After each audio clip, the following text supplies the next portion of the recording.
Hello and welcome to Avero Live.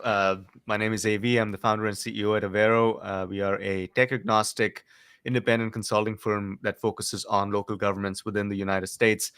We go live once a week, and this content is available on our YouTube channel, on our podcast, on our website, and everywhere that you can access podcasts from. My guest today is Mr. Dan Aldridge, lovingly referred to as the one of the ERP doctors. I think he's the original ERP doctor. I Uh, am.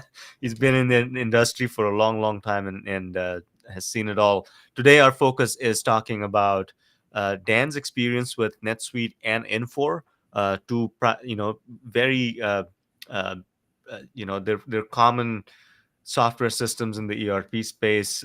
They've seen their ups and downs, and they're seeing some resurgence in the government sector. So I'd be curious to know about that from Dan. But Dan, go ahead and introduce yourself. Tell us about you.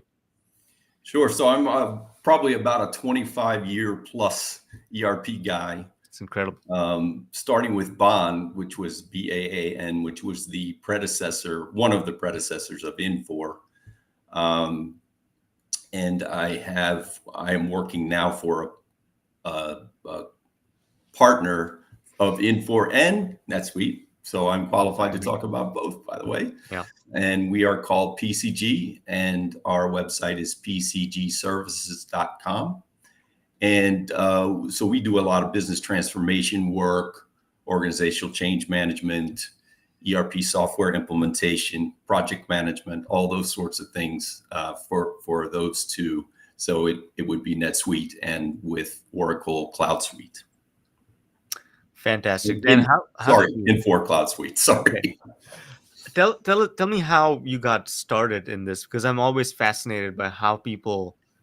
No one grows up wanting to be an ERP consultant. You may have, right? But Well, judging by how long I've been doing yeah. it, you might say that. So I came out of, I was actually working for a government contracting Mm, firm here in the DC area. There are a lot of us, we call it yeah. Beltway Yeah. bandits. And I went to grad school to get my MBA in finance and IT, as Mhm. it turned out, George Mason. And I graduated in 95, and I got a call from a recruiter with this new Dutch company who had just won Boeing and Carrier and a bunch of other huge accounts at the beginning of ERP. And they said, they're looking for people. So if you can spell it, you probably get a shot to be hired. And I was hired on as a finance consultant at that moment. And of course, Bond's specialty and SAP's specialty and everything in those days was manufacturing. So I started right off at Mercedes and Carrier, and I never got to go to Boeing, but I got to go to a bunch of other really nice companies like Siemens and some really big ones, Mercedes. So that's what I did. I fell in love with it immediately, and I've been doing it ever since. Yeah. Sorry, there was some audio overlap, but go ahead. Apologies. No, that's okay. So, Dan, there's a lot of, like I said in my intro, in the government space, we've seen Infor. We're helping a couple of agencies implement Infor. How are they adopting their solutions to meet the cloud requirements and in the movement from on-prem solutions to cloud? I know you mentioned Infor Cloud earlier, but tell us a little bit about the approach there overall. Yeah. So first of all, the major government regulations are FedRAMP. Mm-hmm. So there's a lot of functionality that they've developed around FedRAMP compliance. A lot of other solutions that they had, like aerospace and defense, were already government compliant with a bunch of Yeah. regulations. And they also developed what they call the Gov Cloud. So the Gov Cloud is specifically for government, and it is compliant with all of the regulations and things like that. And it runs on Amazon Web Services, which is the biggest and, in my opinion, best cloud platform provider. Mm-hmm. So, that's an interesting point. Now, you look at Oracle; they're using their own cloud. Is there a distinct advantage in using AWS? Why did you say that they're the best? Yeah, so AWS has that. Well, they have the market presence. Yeah. They have all the technologies that have been in developing the Gov Cloud, have been compliant with the government regulations from the beginning. Oracle has been building data centers, and the former CEO of Infor, Charles Phillips, he used to say, "Friends don't lend, friends build data centers." So, Like so the his restaurant idea business. is Yeah. if you can build your whole platform on an established, cloud provider, cloud platform like AWS, which is hooked into all of the other things, all of the other applications that you might use are running on that you should do it and not build your own data centers. It's redundant, it's costly, and things like that, right? But Oracle has been kind of like that throughout its history, right? It's been very proprietary, and using Oracle database, using PL SQL and all of those sorts of things, right? That are very Oracle specific, Oracle centric, and they haven't played nice with other applications. So I think Infor went out of its way to go a different way. And it seems to be working, right? Infor Cloud is a successful product. What are you seeing in the industry as far as Infor deployments go? There's a lot of push to go from on-prem installations to Infor Cloud. There's upgrades. People are still upgrading from the Lawson era, especially in our clientele. So tell us a little bit about that. What are you seeing in the market? Yeah, so the main thing that they pride themselves on is industry specificity. I can't say that even. No worries. Specific vertical industry solutions. So they have Gov Cloud, they have automotive, they have aerospace and defense, they have industrial machinery. All of those sorts of things are specific industry products that were built for those industries. So why is that an advantage? The advantage is that you instead of a one size fits all, like maybe in S/4HANA from SAP, it's a very specific functionality that was built for that industry, right? Yeah. So that it gets you much closer with a standard business model. So they deliver standard business models. They're called Infor process catalogs for each specific industry. And it's actually in the software itself when you do business process review, right? You look at as-is processes, you look at to-be processes. And what you can do is review those right inside the software itself. And you can drill down to what they call a dynamic enterprise modeler process flows that actually link straight into, so they might be something like entering a purchase order or something like that, a flow, order to cash, procure to pay, all those kinds of high-level business flows. You can actually drill straight into the software from there. That's different. Yes, so it's highly configurable. Not only that, but also it comes built in with specific business processes for different industries. And a lot of time that's where the value is, right? Because you can have a one size fits all ERP system that doesn't really fit anybody. Yes.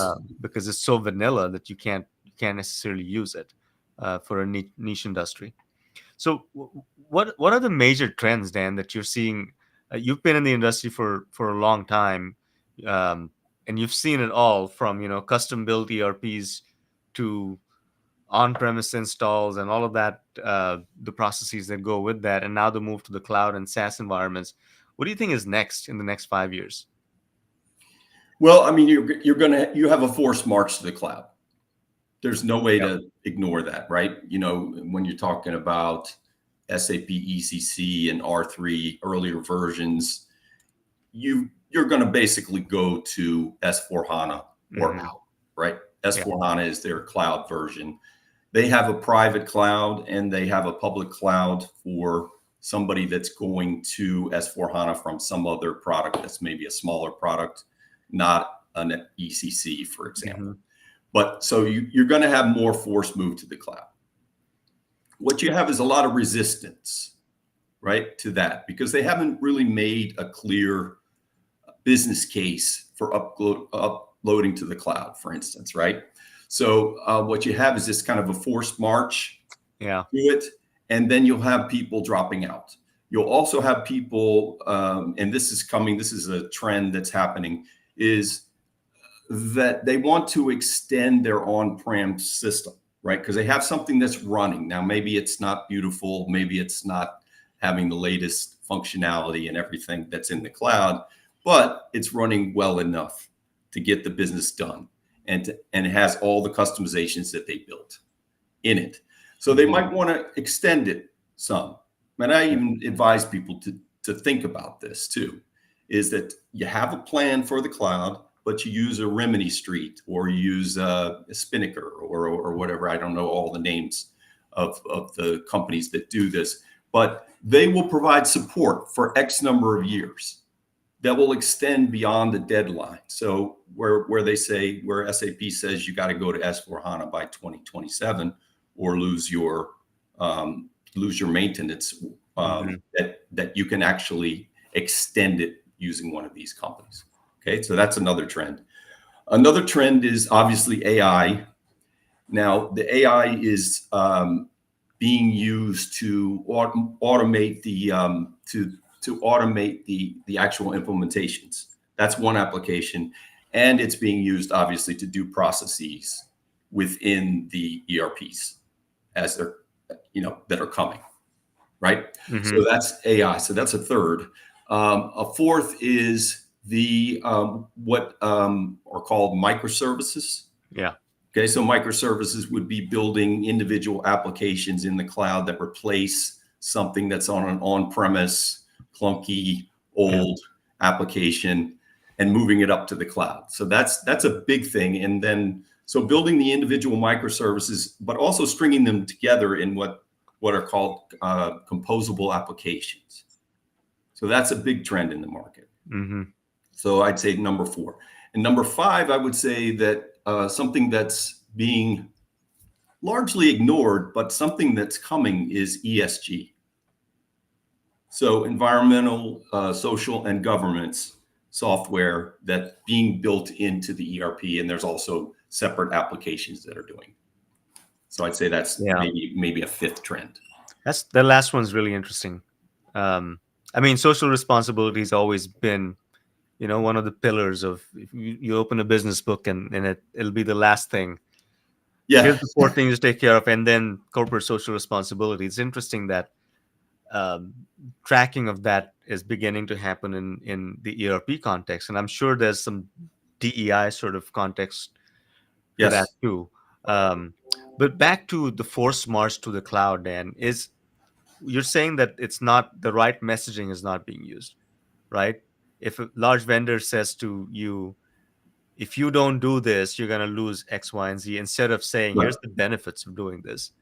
And you should be, this is the future, right? I mean, cloud seems to be, it makes sense because you don't pay as much money up front. It's secure, it's multi-tenant, all of those benefits that on-premise systems don't have.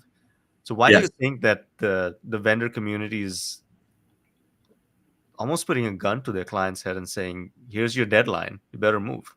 And instead of moving to their cloud, clients, what they do is they don't like the message, so they switch systems altogether. Yeah, so there is some of that going on for sure. So some of them are resisting and saying, well, that's not good enough just because, and they've pursued kind of a stick approach, right? Carrot and stick. They kind of beat you over the head with the stick and said, you got to move because it's good for us, right? They're saying that, hey, we can't continue to support all these old versions, which is true, but we're going to make more money if we switch you over to OpEx instead of CapEx, right? Because because they had an on-premise system, they paid for it up front. Now they're paying maintenance, but when they switch over to OpEx or a true SaaS model, it's going to cost more. Okay, so their message is, we're going to take away functionality, we're going to charge you more, and you have to do it by this time. right? And they've largely ignored, I think, the issues like availability of resources, right? You have. I'm just going to pick on SAP for a moment. You have SAP S/4HANA. You have them available through an SI. It's going to charge a lot of money. Yeah. Okay, and they're gonna bring up a whole bunch of people. We've seen it many times. But also, if they're looking, if a company wants to look outside, they could be paying $500 an hour for an S/4HANA consultant, right? Because it's supply and demand. Yeah. Right. They can't keep up with the demand. And I saw a Forrester article just recently about, how do you get this under control? It was talking about how you get the S/4HANA conversion from ECC under control. And they said, you better get in line for your consultant because there's a backlog. So you better get in line quickly for that. Yeah. So they're saying that was one of the issues. And they said that a lot of the ECC versions, they're on even older versions than ECC 6, which is what is necessary. So they have to upgrade twice in a sense, right? They use some method to get from ECC whatever to ECC 6, the version that they can jump on. And, they spent however much money, hundreds of millions of dollars sometimes, getting to the point they are. And then you're saying, well, you got to jump here and then you got to jump over when you want to upload to the cloud. And they're saying, well, you haven't proven to us that this is worth it for us. Yeah. And it's almost like it's Y2K all over again. It's not that much panic, but it feels like it, right? There's deadlines and there's doomsday scenarios. And it's at the end of the day, like our business is, and yours is, protecting the client. So I think there's something to be said about the right messaging, because it does make sense, right? And it depends on how the CFO sees it, OPEX versus CAPEX, like you said. At the end of the day, you don't want to keep an army of people that only know this one thing working on your on-premise install. Let's take some questions, Dan. There's one that talks about total cost of ownership. It's something you touched on. How do you measure what the right move for you is? Because you talk to a CFO, which our primary client is the CFO. In our business, we work with local governments. It's the CFOs that come to us and say, how do we do this? Because we have a system that does this, the central GL and finance. Then there's these smaller systems that we've built these things around them. And how can we even start unraveling this ball of yarn? And the second question then is, how do we look at it from a cost perspective? Because it isn't apples to apples, right? Something they bought 30 years ago, and now the market's completely changed. There's new methodologies available, and sometimes they're more expensive for less features, like you said. So what are your thoughts on total cost of ownership, especially given the forced march? And how do CFOs need to look at this? Well, I mean, you certainly got the advantages of cloud versus on-premise to consider, right? And those are cost advantages, and they're also resource advantages. So things like, you don't have to have a data center, you don't have to have hardware, you don't need to upgrade each individual version, because that multi-tenant cloud, they're upgrading it for you automatically, right? You don't need to have an army of consultants maintaining customizations that are there because they didn't have the functionality, or the developer just decided to run amok and make customizations, right? Who knows why they're there? But you don't have have to maintain a huge sea that you're drowning in, right? Of that. So that cuts down on your costs.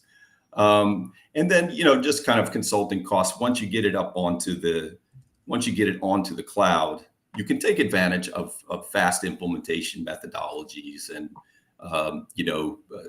maybe an iPaaS or something like that will allow you to integrate to other solutions easily, use REST APIs, things like that, where you had very manual or stovepipe kind of integrations that you developed over time. So you can make a lot of that stuff, that spaghetti, go away, right? So so that's something that is less expensive and less of a burden that you can use to justify going to the cloud. Absolutely. And part of this is also overall your tech stack strategy, right? You can't just look at it, especially if you're moving from a 30-year-old install, and that might seem unrealistic in the private sector, but this is what we're dealing with in the local gov space. Oh yeah, 20 to 30-year-old installs. And by the way, we did. There's a video on our channel that talks about total cost of ownership that we'll link down in the comments. But great points. I think it needs to be holistically looked at. It's not just it's never just replacing your ERP if you right. haven't done it in so long. Extension packs, Dan. You talked about extension packs. So Kyler asked, what are the drawbacks of the extension packs? Extension packs, you mean other versions and having to Yeah. upgrade your customizations? Yeah, I think when that, you go to other versions. And then I would imagine the third parties that say, okay, you're not ready to move to S/4HANA, we'll give you maintenance. Yeah. How real is that? And is it actually beneficial because you're going away from the mothership, so to speak?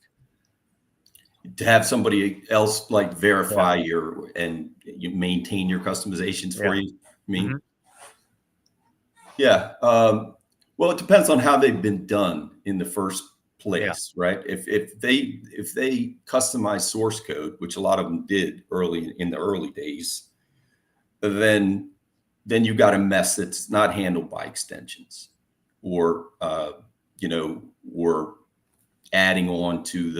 adding on separate modules that keep it going, so that are much more easy to upgrade when you go to the cloud or when you migrate to other versions, right? If they've been built with extensibility kind of technology, low code, no code, that sort of thing, right? It's a lot easier to do. So I would say that would be a good strategy to keep the cost down, keep the complexity down on those things. Yeah. So back to our focus on the two products that you're familiar with. Let's talk about Infor specifically. Yep. What challenges do clients face typically when implementing Infor or moving Infor from on-prem or an older install into the cloud? I'd say the primary challenge is resources. Yeah. And that's why we're here. PCG is here as a partner. We have a large, group of consultants that are very experienced. So it's finding those consultants, working with a really good partner. I would say it's because we're dealing with smaller partners generally than the big SIs. I know that Deloitte has an Infor practice, for instance, but not all of the big four. Big Wipro does have a practice actually in Infor. So I'd say there's not as many large partners that are devoted to Infor as it would be for SIs, right? Because what are you going to get out of SIs? You're going to get Oracle or SAP. Take your pick. Yeah. Right. Well, in our world, it's a couple of other names there. Yeah. You got Deltek. Yeah. You got Deltek, and there's a few others. Yeah. Yeah. And then NetSuite. I know your company also does NetSuite. So tell us about that practice and how that's looking, because there's always, not always, but there can be confusion, right? There's Oracle Fusion, there's NetSuite. Yep. How are they tackling the market, and what are you seeing? So on the enterprise side, we don't run into NetSuite as much, right? NetSuite is a small, medium business play. Yeah. So that's the way we divide it, really. We go with enterprise Infor for enterprise with Cloud Suite, and then we go for SMB with NetSuite. So NetSuite is the cloud platform, has been there since 1998, right? That was Larry Ellison hedging his bets, and fortunately he did, because he took them back over later because they were very successful. And even now you see the ratings, like I just saw the Nucleus Research ratings for SMBs, and NetSuite is still top right. So it's still number one.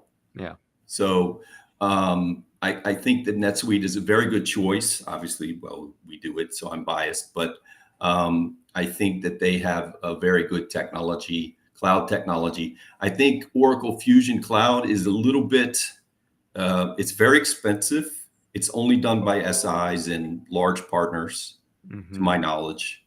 And it's a different strategy, right? I mean, NetSuite is the SMB cloud package. And although they utilize some tools, it's definitely a different market. It's a completely different market. Yeah, and a good comment here by Kyler. We just released a top 10 list in the gov space, Okay. local government, and Infor and NetSuite both feature on that. NetSuite specifically because they've just started a local government practice, so they have a arm of the business that chases nothing but the clients that we tend to chase, Okay. and they have a pretty unique take on the market. So, like, they're going after it not just from a city county perspective and in their target area, but they're also about to enter the public safety market, which Okay. is very good for the market because there's very few companies that do records management and CAD AVL, and Oracle NetSuite is about to enter that market pretty heavily. So go check out that top 10 list, which we'll keep updating as we go along. I will. I'll share it. Yeah, no, it's out there, and obviously it's our list. It's not quite quadrantized yet, but it's really based on how we've seen these companies deliver services to their clients, how we've seen them show up in demos and RFP process, and really what the outlook is in the future. So, really great time to be in the ERP space for governments. Yeah, I'm actually looking. I'm looking at their website here. Yeah. About their government, and I remember. Oh, let's bring back memories. Core fund accounting.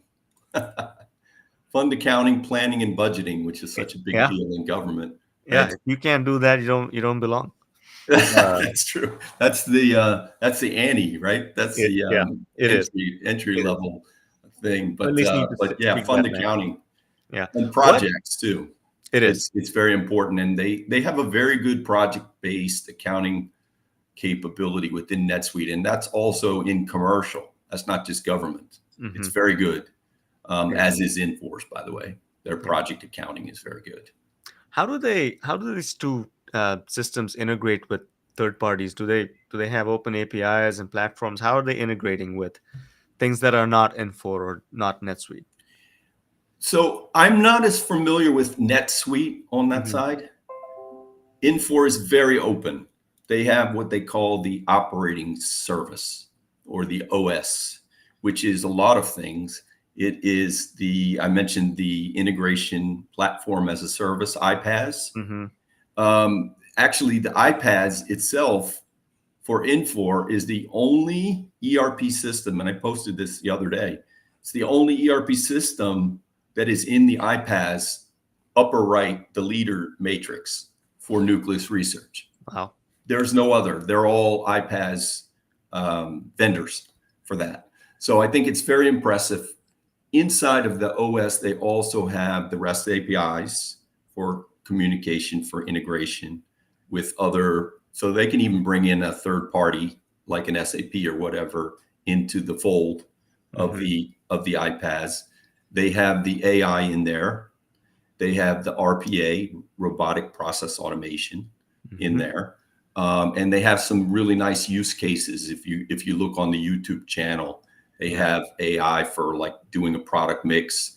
They have RPA for integrating on invoices and matching and approving invoices against POs and things like that. So they got some really nice use cases and people using it already, because not everybody's using the AI yet.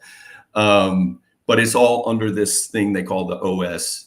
but the connectivity is really, really good. As a matter of fact, they kind of recommend that you get the OS installed first, and that way you can develop workflows and things like that, even with non-Infor applications.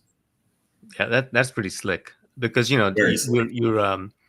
there's a lot of buzz about best of breed, Yeah, right? And there's debate about, can one thing do it all, or do we need to go best of breed and buy specific systems that do really well for us or our industry or a specific niche? Um, so iPaaS and that OS that you talked about is kind of helping towards that vision, where, you know, especially in government, in local government, it's yep, not very specialized, but every government agency thinks that they're unique, especially unique, and right? sometimes they are, right? Um, and then you also have situations where you have, you know, for example, in Tennessee, if you're a uh, publicly owned utility that is Mhm. buying power from the Tennessee Valley Authority, there's specific requirements for reporting and how you manage your utility that Yep. I think national ERP vendors, international ones, think they can handle, but they have to build their processes and products in such a way that um, then they can handle it. So there are some niche products that do just that in here in Tennessee and the 7 states that TVA serves. So it's important, if that utility then goes and gets Infor, that it kind of, the platform integrates Integrates. with these sort of niche products. Yes. Um, let me see what other questions are coming in. Pros and cons of Amazon Web Services versus private cloud. Any thoughts on that? I mean, we did a video last week about public versus private cloud, but what are you seeing, Dan? Is there a benefit or drawback to going one way or the other? I mean, you can go private cloud, right? Yeah. You have to build your own integrations, and any system that has to be integrated in there is going to have to be built, right? Hmm. So the biggest advantage would be pretty much all applications can run on that platform. Yeah. I mean, you've got platforms that are very good, like Google has a very good cloud platform, but it doesn't run all the applications that AWS does, right? Because it's the big gorilla, and and everybody wants to integrate with it. So I would say that's the huge advantage over private cloud. You just have to build everything with private cloud, Hmm. and why not take advantage of things that exist? There's even things like I don't know whether it's called Zapier or Zapier. I Yeah. can't remember which, Something but like that. it had, well, let's call it Zapier. Yeah. Zapier has pre-built integrations to virtually everything Yeah. that's out there, right? Yeah. So if you have a solution that's on AWS cloud and you have Zapier to integrate to it, no matter where it is, you can integrate with it. Yeah. So that's phenomenal. So you see things like the standard connectors that can do things like, bring in an opportunity from CRM, because a lot of people have Salesforce, right? Even in government. Hmm. And if you want to bring an opportunity and make a sales order out of it and push it into the ERP, well, there's standard connectors for that. So this is a great question, and it's a perception one, right? Infor is considered heavy manufacturing, and I know it's not necessarily true, because we are implementing Infor at a couple of government Yep. agencies. One is a utility, one is a school district, and we're seeing more Infor proposals and applications to RFPs that we put out. How would you counter this perception about Infor? I would counter it by saying government is one of the vertical industries that Infor supports. Manufacturing is another. Yeah. So it's just, in a way, it's just another vertical industry that it supports. So I'm looking at the web page right now, and it says industries, public sector, state and local government. And it has a whole list of things. It says community organizations, local agencies, K through 12 school districts, And it's FedRAMP and NIST cloud-based. So that's the Gov Cloud that I was talking about, is FedRAMP and NIST compliant. I don't know what NIST is, but I know FedRAMP. Well, it's the national, I think, hang on, let me jog my, it's the National Institute of Standards and Technologies. Okay. I mean, we use that framework for doing cybersecurity assessments a lot. So it's a CSEC framework. Okay. Yeah. Got it. Yeah. So I would say, basically that it's another vertical industry that Infor supports, and with a specific product built for state and local governments. So if you're a state and local government agency or bureau, then it probably should work for you. So much of this, Dan, is a game of perception, right? You talk about SAP. Like, let's just talk about Infor and NetSuite. Infor is thought about as heavy manufacturing. NetSuite is thought about as being too small for us, and in some cases, maybe. SAP's got their own perception battles. Tyler Tech does, Oracle does, and I think it comes down to having the right sort of, I'm gonna make a plug for our services, ours and yours. It comes down to the consultants that can help clients sort of cut through the noise, because you're not going to rely just on the marketing from the vendors. Right. So our profession has the unique responsibility of understanding the nuances between these systems and these vendors, and dispelling the myths. We should do a Mythbusters episode. That would be a good one. Yeah, let's do it. But no, I think it's a marketing challenge for these firms, and of course they use it against each other, and it's fun. So I like being in the independent space. You are too, somewhat. Somewhat. Somewhat. But it's a fascinating time to be in the industry. What would you say to people that are looking to break into ERP consulting? And I want you to talk about consulting as a profession too, because it's not for everybody. Yeah, so I would say, definitely you should learn the business aspects of a business first. So for me, that was getting my MBA, because I was an economics undergrad, so didn't have a lot of business experience. I went out and had a couple jobs and worked for a government contractor, so I understood a little bit about consulting, but mostly what I was doing is writing proposals all day, right? So that didn't really prepare me. But then when I got my MBA, I started to get trained in financial accounting, management accounting, cost accounting, which is a huge thing especially when you're dealing with manufacturing, right? You need to know how cost accounting works, for instance. So I started learning a lot of these concepts. So I got the business concepts first, and I got the technology later. And I also picked an industry. Well, I should say an industry picked me, right? Yeah. Because that's what Bond did back in those days, right? They were manufacturing specific. And I just got exposed to that. And then the technology came along. So I learned the ERP after that. So I got trained. They had a program that was unbelievable, by the way. It was called the Bond Business IT School, and it was in the Netherlands for 3 months. And so we got trained on the software, obviously, but we also got trained on a lot of business project management, things like that were more sort of MBA type. Jan used to call it a mini MBA. So, I got that training as well. So that just happened to be a really good program, and I was able to learn the technology, but the business that goes with it. And I had enough time to do that, right? So I had 3 months. Yeah. You made a great point there. Understanding the business is critical, because the tech sort of overlays on that. And I've been curious, Dan, since I met you last year, and I've followed you for longer than that, right? Where did the doctor moniker come from?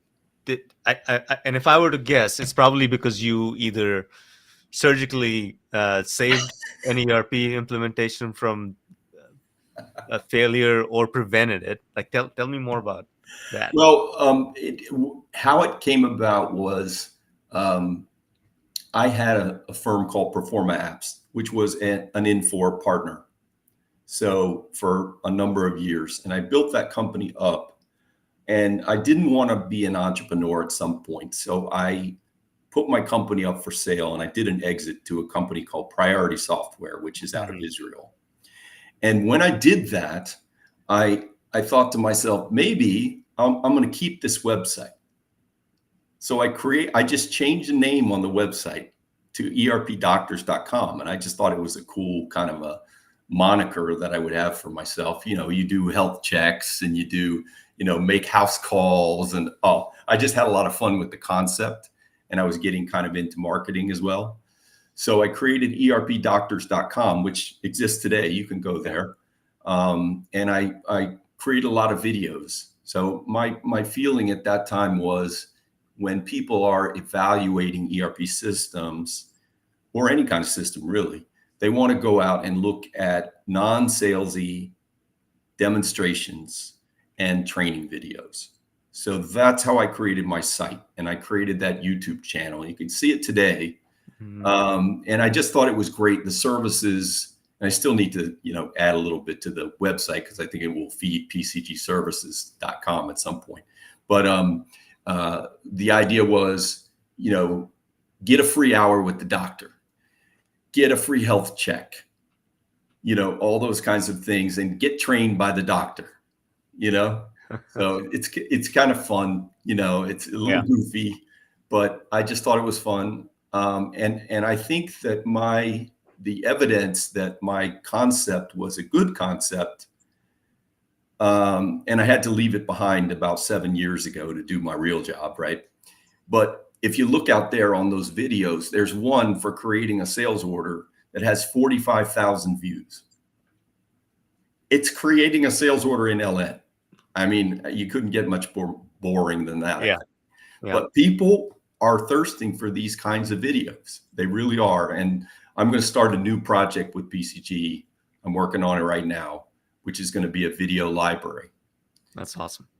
So anyway, that's coming soon. No, and it's also valuable, Dan, when people are evaluating which one to buy, right? You in our world, it's RFP based.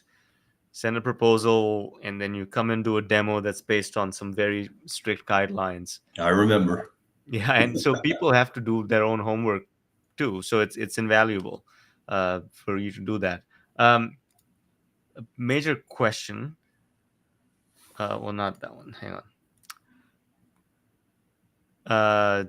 With established ERP vendors like SAP, Infor, NetSuite, Oracle, etc., making a move to the public sector, will Tyler Technologies, GovSense, UKG, etc., be acquired? Wow. Maybe. I mean, Tyler Technologies does the acquiring around here, around these parts. How big are they? I don't know them. Oh, they're, I think market cap is like 18 billion. I'm sorry. They own the mid-tier government market at this point. How's Deltek now? You know what, we don't see them quite often. I think they've acquired a bunch of products, and I think they were at GFOA, but we've never seen them in an RFP situation that we were involved in. They used to be the big gorilla. Yeah. Tyler Tech all day. GovSense is coming up. UKG is doing a big push into workforce management, HCM. Workday is coming downstream to the mid-tier market, and so is NetSuite and Oracle. So interesting time. I don't know about acquisitions, but it's an exciting time. There's a lot of consolidation. There's a lot of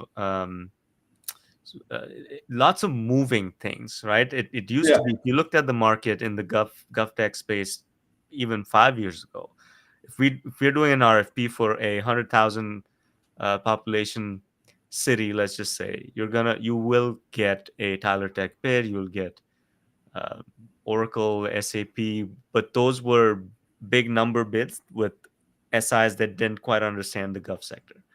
Okay. So you're seeing a lot more competitiveness, Central Square is a big player. And then you're again up and coming ones like GovSense and OpenGov. They're making a mark slowly but surely. So you'll see a lot of M&A action, I'm sure, but I don't know which direction or who's gonna do what. Right.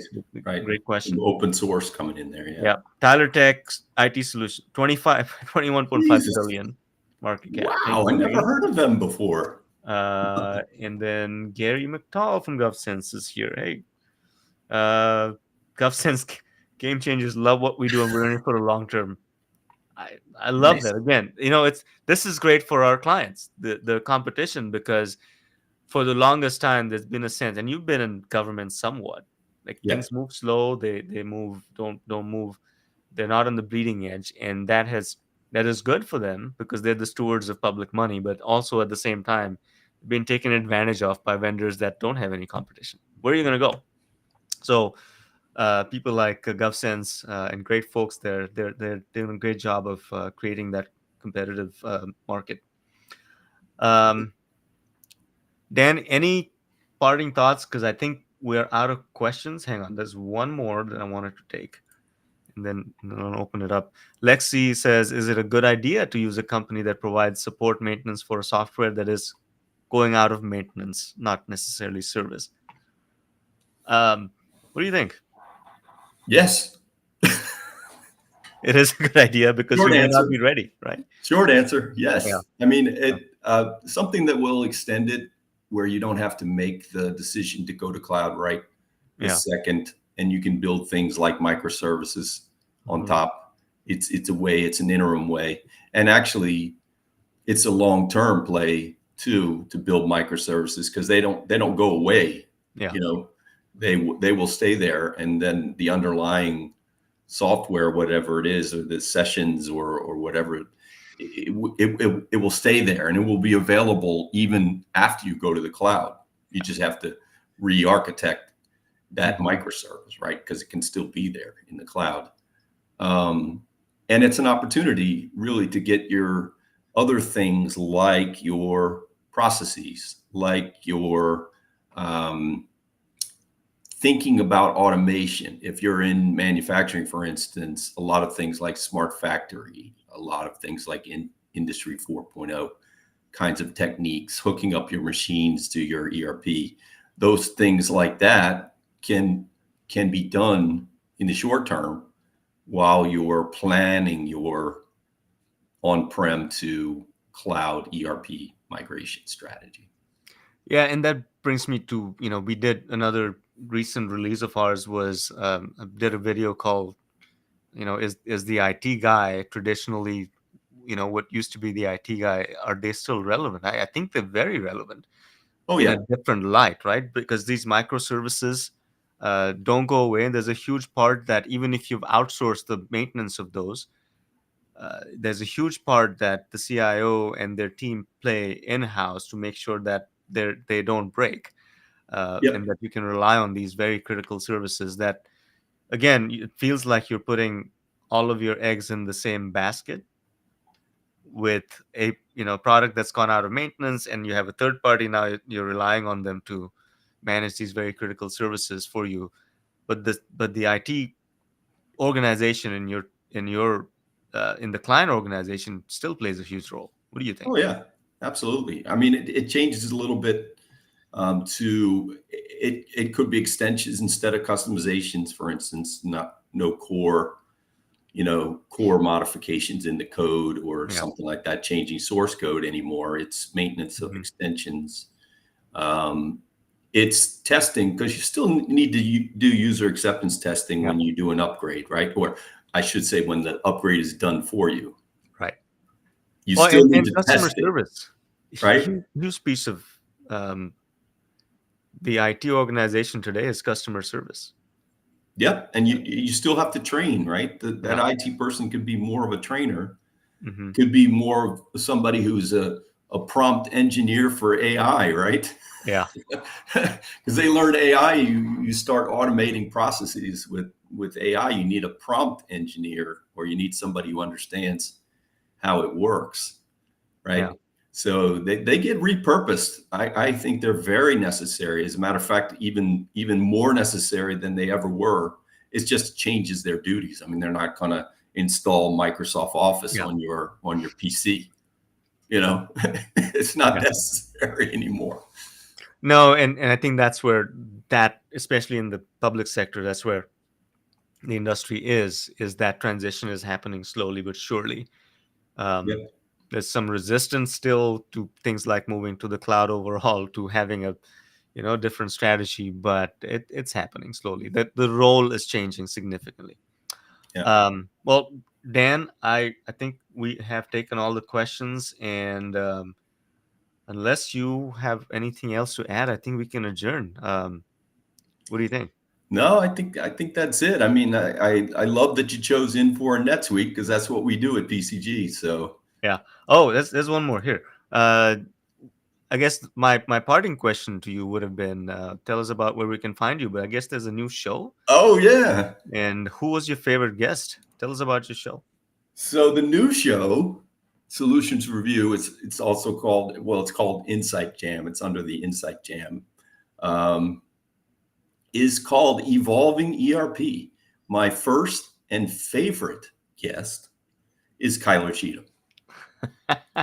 This feels like a setup, man. It feels like a setup. Although Vinny Merchandani was awesome, I Yeah. have to say. He's a big analyst. He was awesome. But I think the cool thing about having me and Kyler is we're just having more of a discussion like we're Right. having. It wasn't an interview per se.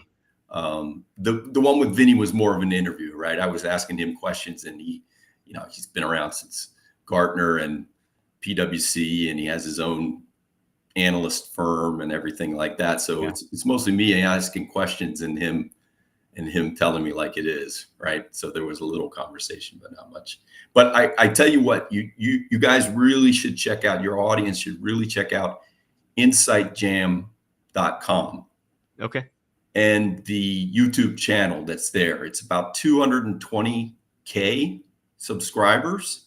And when Sam and I started the ERP Doctors, it was about 10. So not that we've had anything to do with that, but it's way bigger than it was before. And there's so much good videos coming out of those podcasts, all kinds of different videos. So you guys should check it out. It's pretty amazing. You said 220. It's 233K. Dan, stop being That humble. probably went up 10,000 from yesterday when I was Good looking for at you. it. Good for They're you. cranking. Yeah. Well, And good we work. Deserves that. have our views too on our video. Me and Kyler, 12,000 views That is incredible. Well, and 4,000 likes. yeah.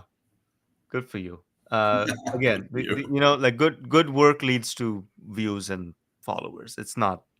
So thank you for doing this for our industry, and as always, a great conversation, Dan. Thank you for joining us, and we'll do it again soon. We'll do the Mythbusters. I promise That you. sounds great, AV. Yeah. Appreciate There's you having me there's on. more questions. Hang on. Let's see. Sorry, I know I said I'll let you go, but final thoughts on clients who might be considering Infor NetSuite. What should they do today?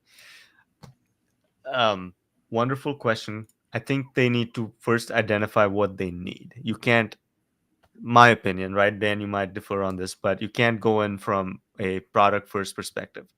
Right. Which product you pick is like step 5 of 7, right before you sign that contract. So do the hard work of looking at your own practices. Do the hard work of questioning why you do certain things a certain way. Government is Local government is complicated, but it's not as complicated as a manufacturing operation. Right. So looking at business processes, identifying your key requirements, then looking at products, then doing your RFPs or cooperative contracting, and see what comes in, and that fits your model or requirements is really important. One of the things we're doing at Avero is we're about to, I guess I can let this cat out of the bag. We're launching 2 separate offerings in just getting the client ready for the selection process. A lot of times some clients want to go through a 6-month, 8-month long analysis period, which is really good for them because they've never thought about these things. They've never really dug into the processes, and at times they're either a smaller client, they've done all the hard work, and they just want to get to RFP. So we have something called Avero Velocity that can get you to an RFP quicker, but that doesn't mean you skip the hard work. You just do it in a best practices using our internal knowledge bank perspective. And if you do want to dig into really draw out business processes and map them out and things like that, we offer Avero Vision, which gives you a bottom up sort of view of your organization. So uh, I would choose one of those options and really study your operations, study your processes before you even think of looking at products. You can look at them, like go on Dan's channel and look at the solutions and see what's out there to inform your opinion, because you may only have worked with a green screen system in your whole career, so you don't know what's out there. So there's no point in doing visioning with you if you haven't seen a newer system. So educate yourself, see what's out there, and really match all of that to your requirements. Because at the end of the day, you're the one, the doctors and the consultants go away. You have to use the system. Right. But Very good advice. thank you, Dan, and thanks again for being on the show and